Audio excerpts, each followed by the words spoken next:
মার্কিন যুক্তরাষ্ট্র থেকে রিনা হোসেন। আগের চিঠি অনেক প্রশ্ন করেছিলেন, এক চিঠিতে আপনি আরও জানতে চেয়েছেন বিয়ের আগে অনেক রোজা কাজা হয়েছে, অনেকে বলেন ফরজ রোজাই তো অনেক কাজা হয়েছে, আর 6 রোজা রেখে কি করব? আমি 6 রোজা রাখতে পারবো কিনা? অবশ্য আমি 10টা রোজা বছরে রেখে আগের রোজা পুরো করি। হ্যাঁ, আপনি পারবেন। আপনি শাওয়াল মাসে ওই 6 রোজা রাখুন এবং শাওয়াল মাসের ভিতরে পারলে কাজাও শোধ করে ফেলুন। যদি না পারেন তারপরে পরবর্তী মাসে গিয়ে কাজাগুলো করে দেন, এতেও তো আপনি দিতে পারেন। আর যদি কেউ বলে যে ফরজই করি নাই আর নফল কি করব, তার মানে হলো যে ভাতই খাই নাই, রুটি খেয়ে কি হবে? তাহলে না খেয়ে মরতে হবে। তো কেউ যদি ভাত খাওয়ার সুযোগ ছিল, খায় নাই, তা কিছুক্ষণ পরে শুকনো রুটি পেয়েছে, তরকারিও নাই, কিন্তু ক্ষুধায় পেট চোচো করছে, তার খাদ্যের প্রয়োজন শরীরে, সে সময় যদি সে বলে যে ভালো খাবারই খাইলাম না আর এই খাবার খাবো কেন, তাহলে তো সে না খেয়ে মারাই যাবে।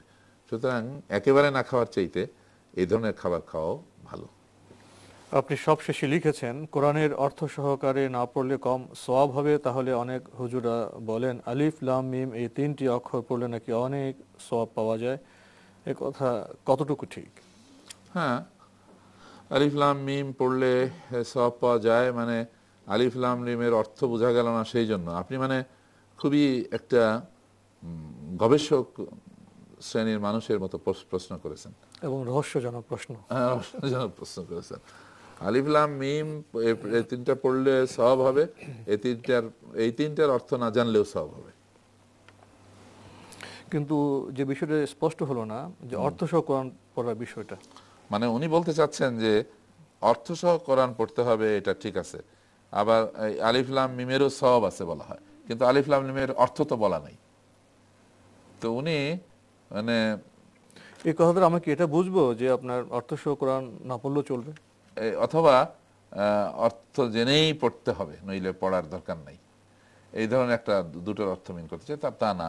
মানে এই সময়টা আপনি না নিলেই পারতেন আমাদের কাছ থেকে। আপনি অর্থ সহ কোরআন, যেটুক অর্থ আলিফ লাম মিমের অর্থ আল্লাহ সুবহানাহু ওয়া তাআলা জানান নাই, বা এটার অর্থ না জানলেও চলে, সুতরাং এটার অর্থ আপনি না জানলেন, এটাও পড়বেন এবং বাকিটা আপনি অর্থ জেনে পড়বেন।